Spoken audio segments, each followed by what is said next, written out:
ವಸತಿ ಪ್ರದೇಶದ ಬಾವಿಗೆ ಬಿದ್ದಿದ್ದ ಕಾಡು ಆನೆ ರಕ್ಷಣೆ. ಅರಣ್ಯ ಇಲಾಖೆಯಿಂದ ಕಾಡಿಗೆ ಮರುಪ್ರವೇಶ. ಕೊಚ್ಚಿಯ ಕುಟ್ಟಂಪುಳದಲ್ಲಿ ವಸತಿ ಆವರಣದ ಬಾವಿಗೆ ಬಿದ್ದಿದ್ದ ಸುಮಾರು 20 ವರ್ಷದ ಗಂಡು ಆನೆಯನ್ನು ಅರಣ್ಯಾಧಿಕಾರಿಗಳು ಸಕಾಲಿಕ ಕಾರ್ಯಾಚರಣೆ ನಡೆಸಿ ಸುರಕ್ಷಿತವಾಗಿ ರಕ್ಷಿಸಿದ್ದಾರೆ.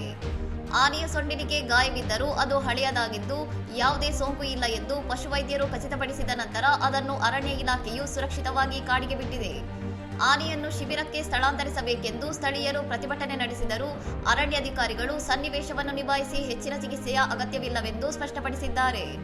ಘಟನಾ ಸ್ಥಳದಲ್ಲಿ ಡ್ರೋನ್ ಕ್ಯಾಮೆರಾ ಮೂಲಕ ಆನೆಯ ಚಲನವಲನಗಳ ಮೇಲೆ ನಿರಂತರ ನಿಗಾ ಇರಿಸಲಾಗುವುದು ಮತ್ತು ಗಸ್ತು ತಿರುಗುವಿಕೆಯನ್ನು ಬಲಪಡಿಸಲಾಗುವುದು ಎಂದು ಡಿಎಫ್ಒಪಿ ಕಾರ್ತಿಕ್ ಭರವಸೆ ನೀಡಿದ್ದಾರೆ.